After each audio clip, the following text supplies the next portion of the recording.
Hi, everyone. Welcome to the Phizzle Puck webinar. As we're getting started here, as people are joining, we'll just wait a moment or two to give everyone an opportunity to come in and get set up.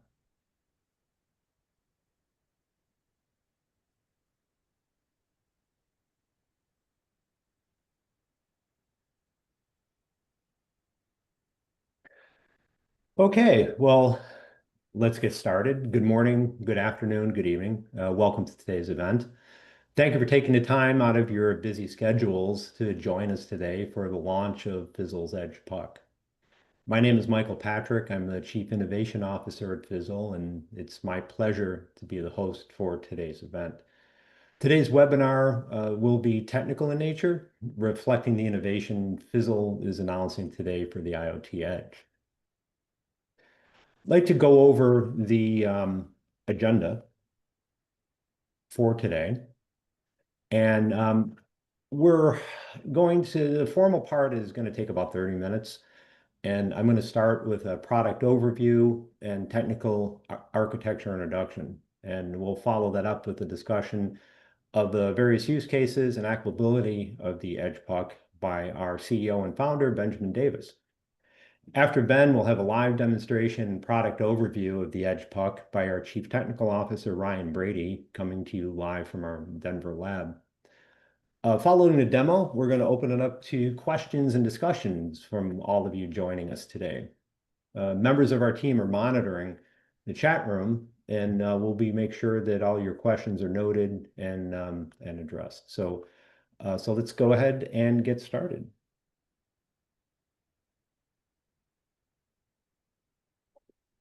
The Fizzle Edge Puck. The phrase that we like to use when we describe the puck and we talk about it is the expression purpose built. And the puck is just that. We were looking for a device that could go into a clean room, that could be a computer, that could be self-contained, that could be cleanable, and that could be used as a general purpose processor to connect instruments into an infrastructure and ultimately to our back end. And we found things that addressed some of those, but not everything. So that was really the motivation for the development of the puck being purpose built. There's some really big takeaways from the puck is that it's a gateway device that is actually pretty straightforward to use and connect. There's 5 easy steps to get the puck to work in a clean room environment, connecting instruments to our back-end architecture. In the picture here, we see the puck. It's shown with a air particle counter, specifically a climate 1070. That particular particle counter uses Modbus to control it, to read data from it remotely, as well as a couple other styles of interface. What the puck does is the puck completely takes over the control of the device and presents the instrument to the infrastructure in our backend simply as a particle counter. It makes no difference that it's a climate. It could be a lighthouse, could be a laser, could be any number of manufacturers of particle counters. The puck manages all of the details of communicating with the individual instrument and then abstracts that instrument as simply a particle counter. Now, that connection I mentioned, it's 5 easy steps. For this particular particle counter, the only thing the puck needs to know is the IP address of the device and any credentials needed for connection to the instrument. That takes care of the connection to the instrument. Connection to the back end, the infrastructure and Fizzle's back end core requires connection to a Wi-Fi. So just like connecting your laptop at a hotel, you need to know the SSID and passphrase. Once that's known to the puck and the address of our back-end server, that instrument is now securely connected to the infrastructure and to the company's back end. Now, we say that it's malware hardened. What does that mean? Well, in today's world, as we all well know, security is of primo importance.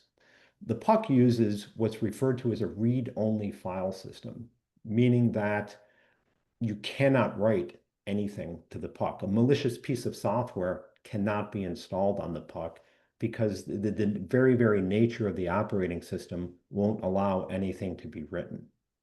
In addition, the connection that the puck uses to the outside world is outbound only. It uses secure MQTT to connect to Phizzle's backend, such that there's no ports that are open. There's no way anybody can externally connect to the puck. So what we've achieved by this is we've taken this instrument, this 1070, which in normal circumstances would simply have an exposed Modbus where anybody who can see the thing on the network can read and write registers. We've taken that and we've completely secured it via secure MQTT, such that it simply has no threat surface. It cannot be touched externally by the network. Now, the puck itself, I mentioned, it can communicate to the instrument connected to it. Any type of particle counter or laboratory instrument. But to focus on the particle counters for a moment, it could be one of 7 or 8 or 9 vendors. The software running on the puck knows how to communicate to each of those, and they all use different communication standards. Might be Modbus in one case, another particle counter might use a web API. Another might use WebSockets. Another might use some, just basic socket connection, TCP, could use just a variety of communication protocols. And then on top of that, the data going over those various protocols is going to be of different format. So the puck does 2 very important things. The puck manages all of that. It knows all of the idiosyncrasies of how to communicate with the instrument, what data is expected out of the instrument. But one of the big things that the puck does is it takes that data and puts it into a standardized format. And we refer to that as our data formatting engine, where the puck can take Modbus registered data or data from, say, that comes as text over an SSH connection, and put those into a standard format so that as the data comes back into our backend, it's in a normalized state. This is critical for reporting, but even more critical in today's AI environment, where 80% of the battle of the data battle, if you will, in the AI world is putting data together in a normalized fashion that's easy and consistent for AI applications to ingest. So here's an overview of what a configuration laydown would look like. So here we have 2 particle counters working with different interfaces. The Climate 1070, again, works with a Modbus interface. The Met1 3400 Plus works with a web API interface. The software running on the puck in our device agent knows how to communicate over both of those protocols. In addition, it knows how to communicate specifically with the climate. It knows how to communicate specifically with the 3400, and it knows how to expect the data. In this particular example here, we see that after a particle count is run and say the climate accumulated 2,945 particles on the 5-micron channel, it might report its finding as PM5 equals 2945, where the Met1 3400 Plus could put it into, say, an XML format. Well, the puck, via the device agent, takes that information through our transformation engine, goes from the original format into the transform format that's consistent. Before that hits our core backend to be saved into a database to then later be used by various applications. Again, this is critical in today's technology of data coming in from so many different locations at high rates, different formats. Before the data is stored and processed, normalization and transformation is really a key factor. Yeah, so at this point, I would like to turn it over to Benjamin Davis, our CEO, to talk about the various use cases that we have on the back end. Ben? Thanks, Mike. Yeah, so AI success doesn't really start with algorithms. It starts with data. Without clean, structured, and relevant data, even the most powerful AI models will underdeliver, misfire, or simply just outright fail. Think of it like you're training a chef with a messy, mislabeled pantry. Disaster is inevitable. AI learns from data. So if that data is inconsistent or biased, the outcomes will reflect those flaws. Data readiness means making sure your data is accurate, complete, secure, and accessible in all the right formats. It's about more than just cleaning it up. It's knowing where it comes from, how it's governed, and how to get it ready for prime time. Proper labeling, integration, and quality control reduces time to value and maximizes the potential of your AI outcomes. Now let's talk for a moment about the edge. A massive amount of data is generated there at sensors, machines, and various endpoints. Imagine capturing, formatting, labeling, and harmonizing that data in real time at the edge, then instantly feeding it into AI applications to make smart decisions on the fly. Sounds great, right? Well, the problem is AI at the edge remains more fantasy than reality because the messiness of the data on the edge. That's where we come in. Now, let's be clear, we are not an AI company. We're the company that gets data ready for AI. We're the ones making AI possible. This isn't hype, this is true market enabling technology. The puck has unlocked use cases across a wide range of industries. One particular impactful example is building automation, and specifically in clean rooms. In this environment, tracking occupancy isn't a luxury. It's a regulatory and operational necessity. We're really balancing key 4 points here. One, contamination control. Two, environmental stability. Three, regulatory compliance. And four, employee safety and efficiency. Here's the thing, for the most part, humans are great, but we're also the #1 source of contamination. So managing how many people are in the room and when becomes absolutely critical. And in the need to maintain perfect temperature, humidity, and air pressure, and you've got yourself a real challenging juggling act that no human can perform manually. Only automation can do this consistently and within compliance. The puck and our software, coupled with building automation systems, can handle this complexity with relative ease. In fact, based on conversations with leaders at Cisco, Siemens, Bristol-Myers Squibb, and others, one thing became crystal clear.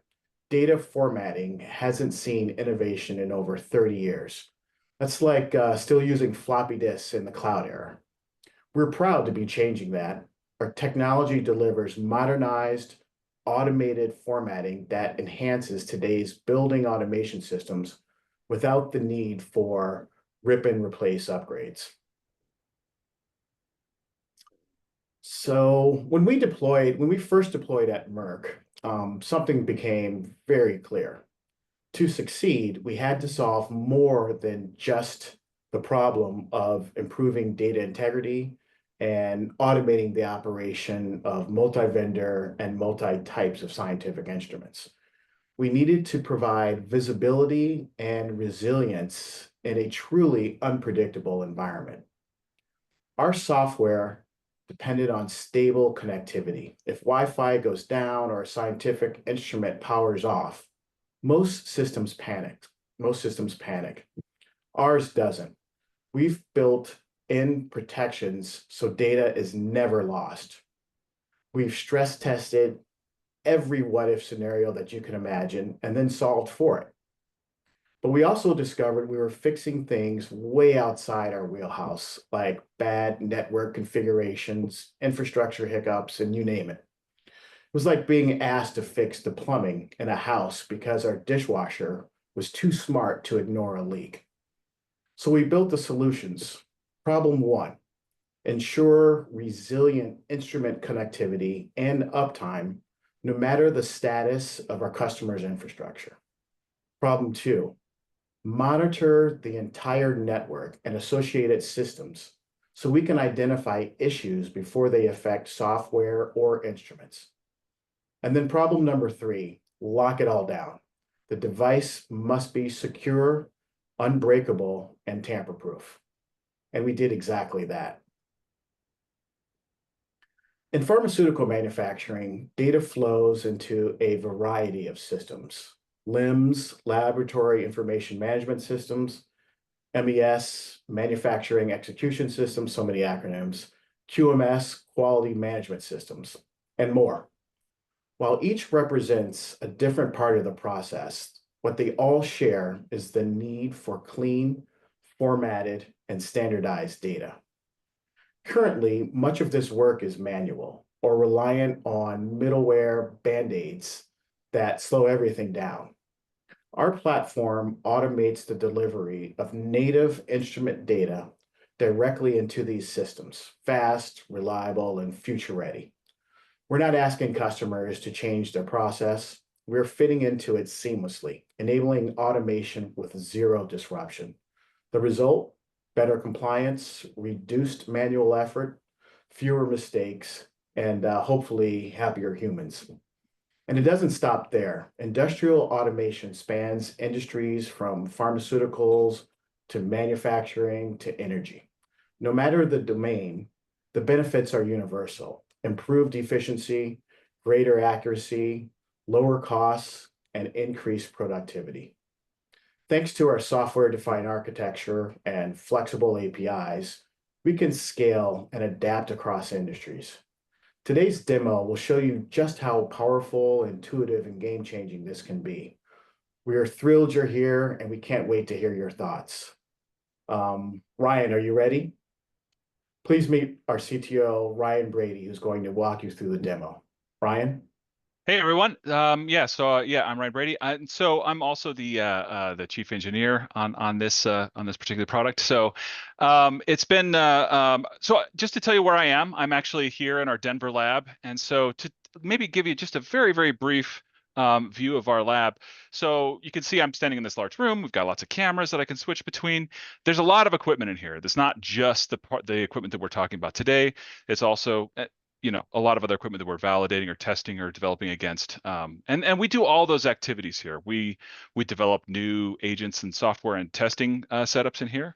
We work with manufacturers to test their instruments and validate them.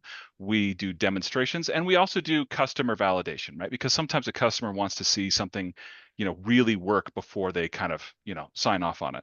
So that's where we are. So today we're talking about the puck, and I paired it with this particular climate. This is something fun we'll be doing in a couple minutes. But anyway, I kind of wanted to reiterate the kind of form factor here. So you'll see, and I'm going to switch back to my other camera so you can see just a little better. So this is a puck I have. You can see it's kind of, I don't see it flashing like that. It looks kind of consistent to me, but and I've got a different camera that'll show that. But so there's a couple design features that maybe aren't super intuitive. Like for instance, this can be held in one hand. Because this can be held in one hand, that means that I can go up and down stairs and things like that in a pharma facilities. A lot of pharma facilities and things like that require that if you have to put two hands on something, you have to take an elevator. And so there's like little things like that where you're gowned up, things are awkward, you're fumbling. I fumble when I have the big suit on. These things get dropped, they get tripped on. So this is, in a way, it's almost more like designing a kid's toy because it's going to get punished. So we have a lot of pharma clean room compliant materials. Everything's certified. We've got documentation on where everything's from. Sealing up the back ports is a big deal. USB ports and Ethernet ports are notoriously difficult to seal. And so what we have is this is encapsulated. We've got this back cap. Now, if you have an instrument that needs like a different kind of interface, like let's say you have something that needs a very old like 4-20 ohm interface, you could put a USB adapter inside of here. If you want a different Wi-Fi radio, if you want accessories can go under here. And this is the cool part. It has a seal around here so that this is within the splash proof kind of zone. So you can add accessories in here. So now one of the things that we definitely find with these is that this has a screen on it that shows you battery status, network information. It's very helpful, especially when you have a bunch of them. You're like, which one? Yeah, that's the one I need. Even for me, it's very helpful to have that screen there. But the thing is that this does not have a keyboard. It doesn't have a mouse. It doesn't have a monitor. You can't like log into it like Windows. So this provides it's configurable, but you can jump on it, and there is a web UI to configure it. It's very, very simple. And one thing I've experienced with some other kind of edge IoT solutions is that it can be kind of a pain to get started. You're like, I've got the thing, I unbox it, I'm excited to use it, and then you got to go through this giant process to like get registered and get your licenses imported and get connected to the cloud, and then after jumping through a ton of hoops, then you can actually use it. So we've kind of tried to not force you to do that. This is, you can open it up, power it on, couple simple network configurations, and you can get going. So it's very, very simple. You don't need to, you don't even need internet access to get started. So it's not, there's no cloud mandate here.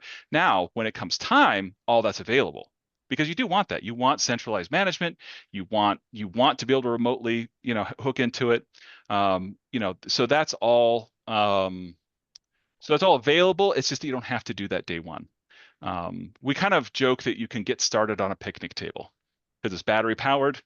You can just plug your laptop into the Ethernet and a couple quick configurations, and you're ready to go. So anyway, so maybe I'll just really quick do a quick demonstration of actually running a sample with this. So anyway, I've got this particle counter here, and I'm going to switch my camera so that we're a little more zoomed in. And you can see, I'm going to scoot these forward. You can see that these are both kind of plugged in to each other. There's just this Ethernet cable. There is no power to either one of these. So these can both run. The puck itself will run for, maybe between 9 to like 14 hours, depending on what you're doing on battery. We find no particle counter will last that long. So you can take these two, not connect it to anything else, and just and put them on a cart, and then push it around and do your samples throughout the day. Now, the battery is not useful to everyone. Some people are just going to want to put this somewhere and leave it, and that's also fine. It just becomes a bit more of like a UPS, in that particular use case. So also, this is a USB-C charging port. Technically speaking, we can power this off of a USB port just on the instrument, at least most instruments. So sometimes you don't even need an extra power cord.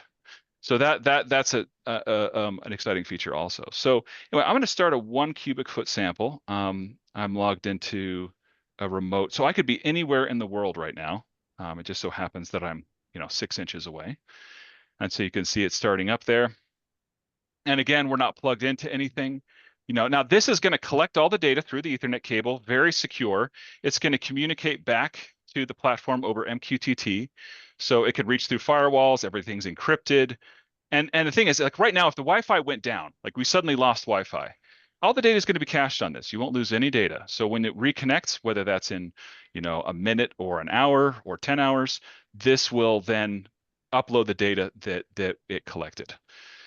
So that sample ran, everything looks good.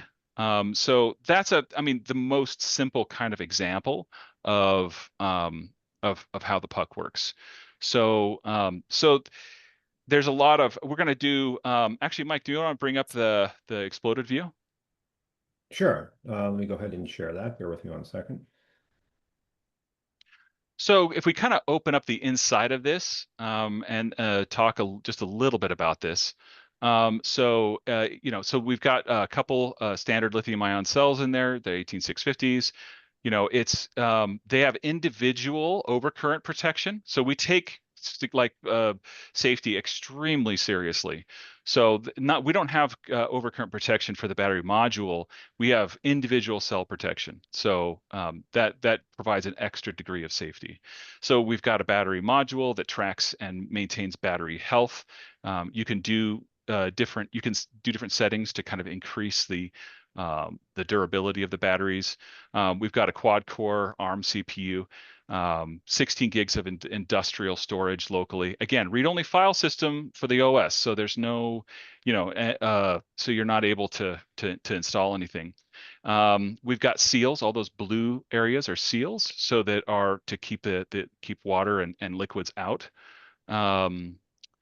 So we've got standard Ethernet, 4 USB ports, and then it has a very, very efficient 2.4 gigahertz Wi-Fi built in. We can also add a 5 gigahertz Wi-Fi module or even other communication standards if you need them. But if you want the maximum battery performance, 2.4 is the way to go. But 2.4 doesn't work for everybody.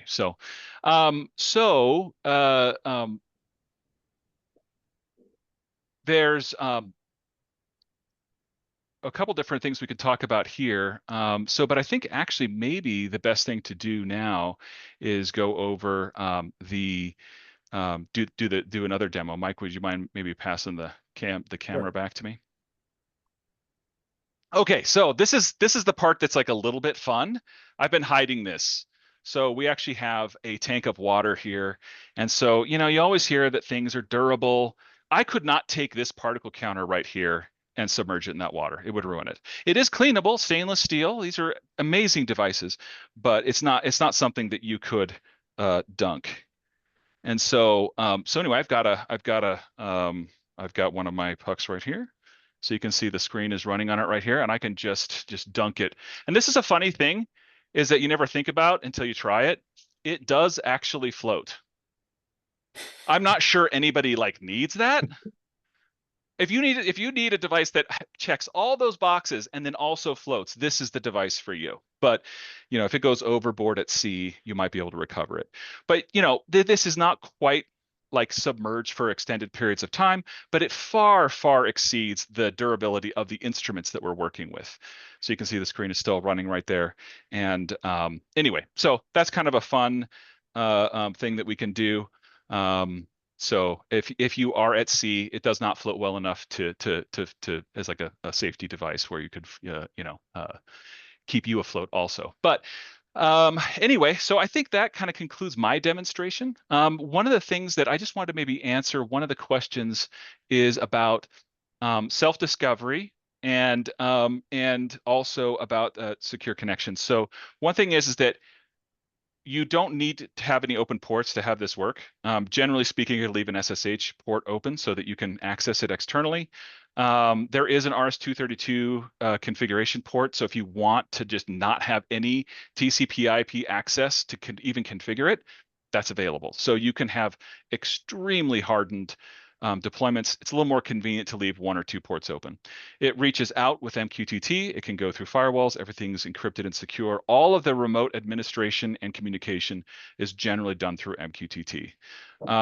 So that's how we do it. Now, as far as auto discovery, it depends on the device agent. This will run an agent on it, and if the agent is configured to auto detect, it will auto detect.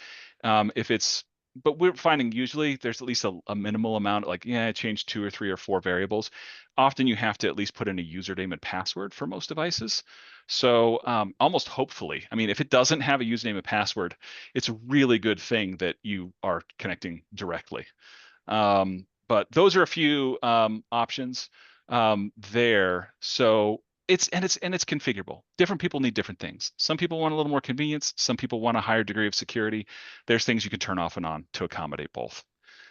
So anyway, we carry SGS and we have FCC certificates. We have a lot of certificates. This is at major pharma facilities today. So it's not, I mean, this has been used. It's not, this is it passed muster for some of these larger companies. So, and I believe it does carry CE also. So we can support all different kinds of protocols, like I was saying before. I mean, pretty much we've done a lot. And if there's some odd, really strange connection that you need, and you need it waterproof, the adapter needs to fit under this cap. If it's something that is a bit more oddball and it won't fit under the cap, you can outboard it, and that's also fine.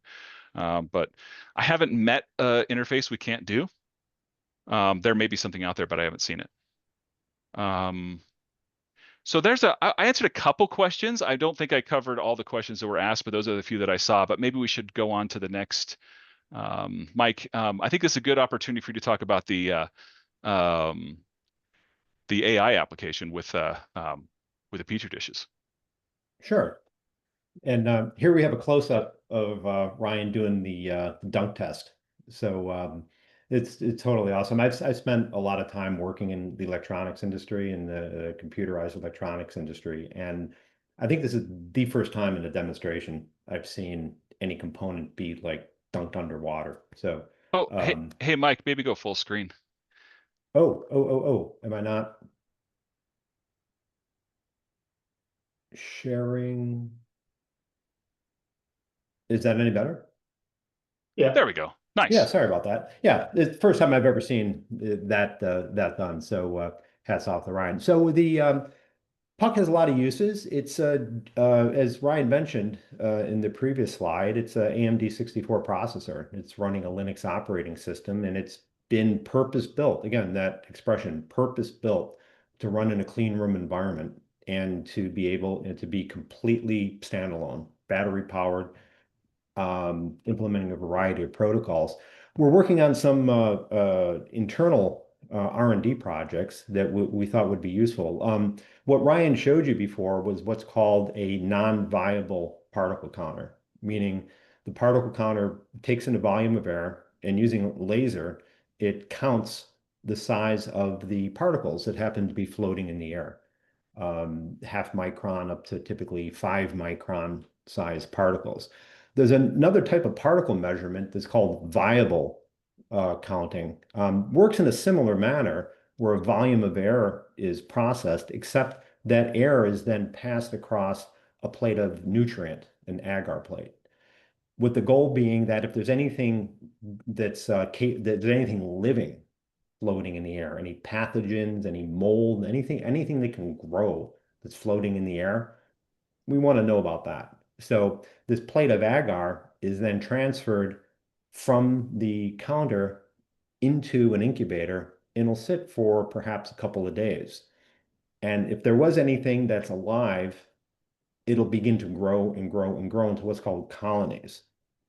So what we did, and we've actually run some tests on this, is taken that agar plate, which is shown on the left here, and as things begin to grow on it, they'll present initially as dots and then different shaped dots, which are called colonies.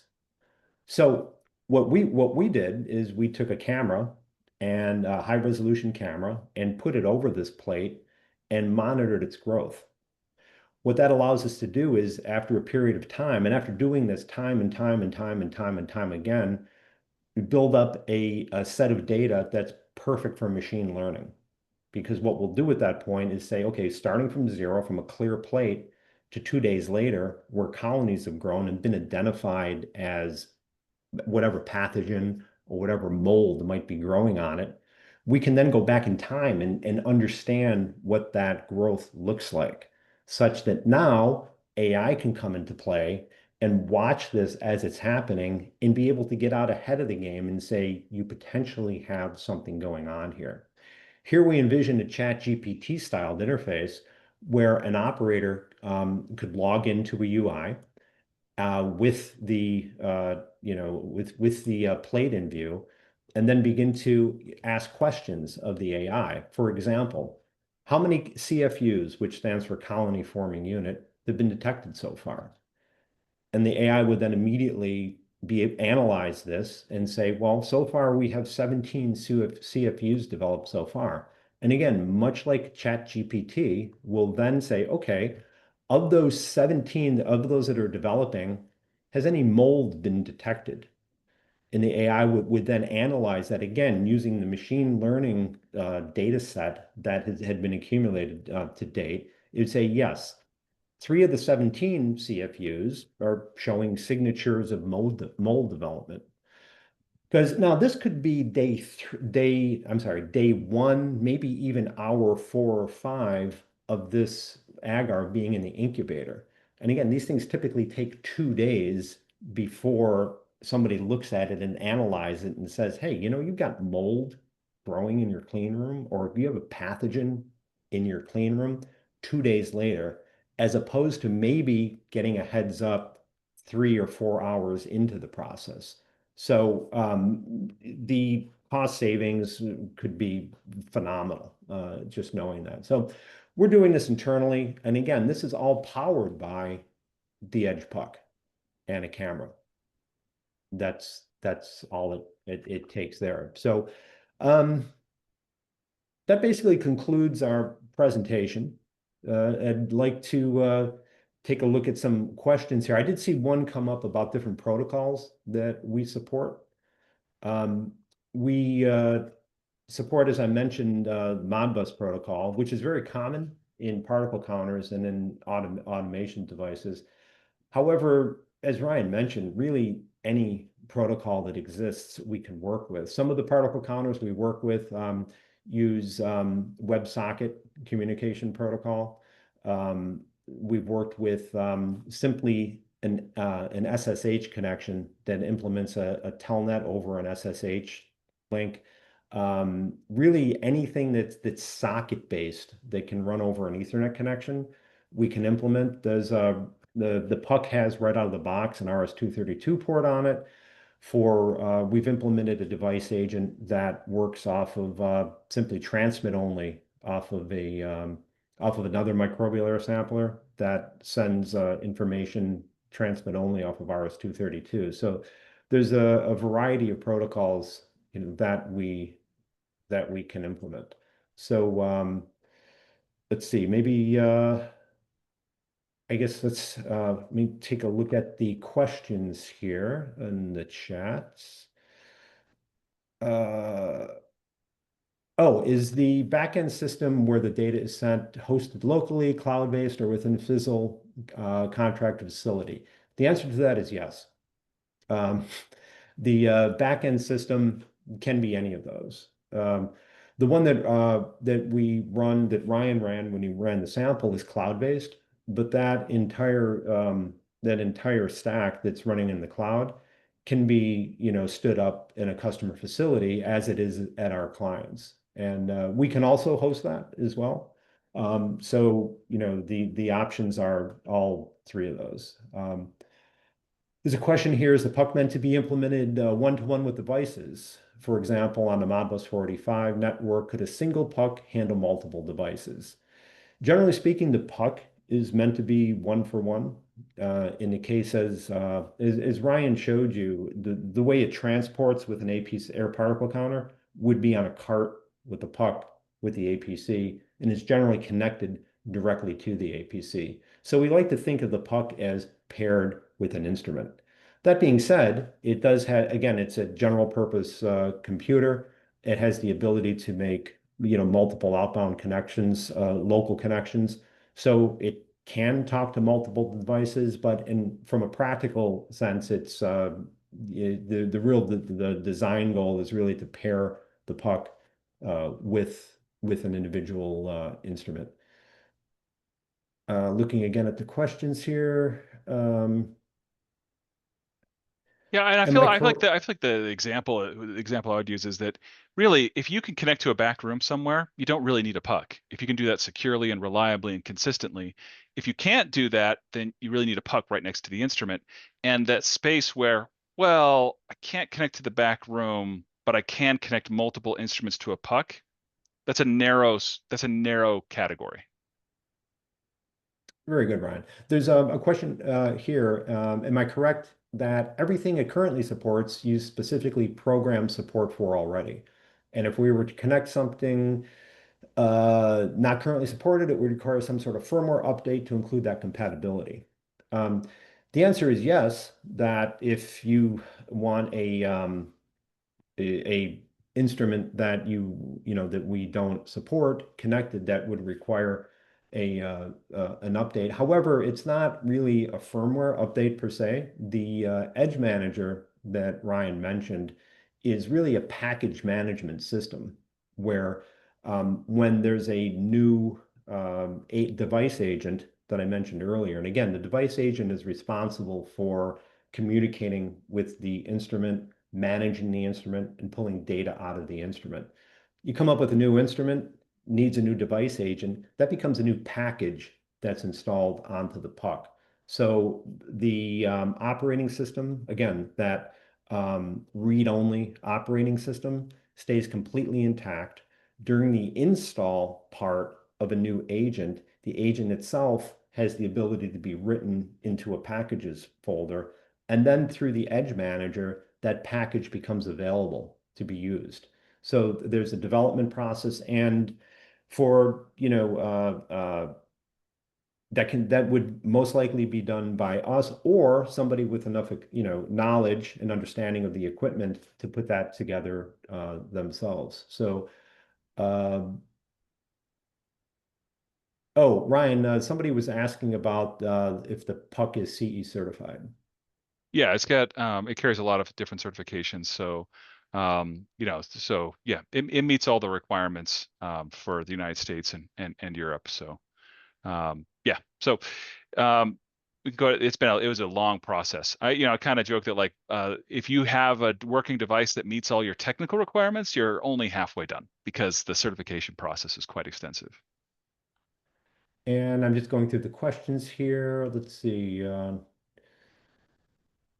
Oh, there's one more question. If the puck reaches out and automatically detects what it's connected to, or doesn't need to be configured. To maximize the certainty of connection and what's under control by who, the puck is set up to be configured and working with a specific type of equipment. Now, Ryan showed the puck connected to I believe that was a Climate 1070. Ryan could have grabbed another Climate 1070, connected to it. It would recognize that it was still connected to a 1070. However, it would now become a new instance of connection because the serial number changed. The puck would detect that, said I'm still connected to a 1070. Our back end would get notified that there's a new 1070 instrument that's connected that's being managed by the puck.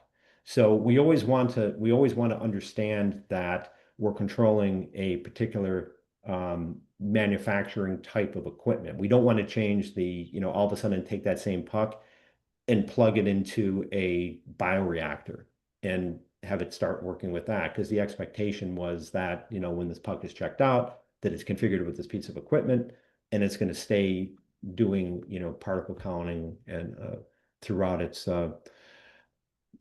the workday. So I think that's it for questions.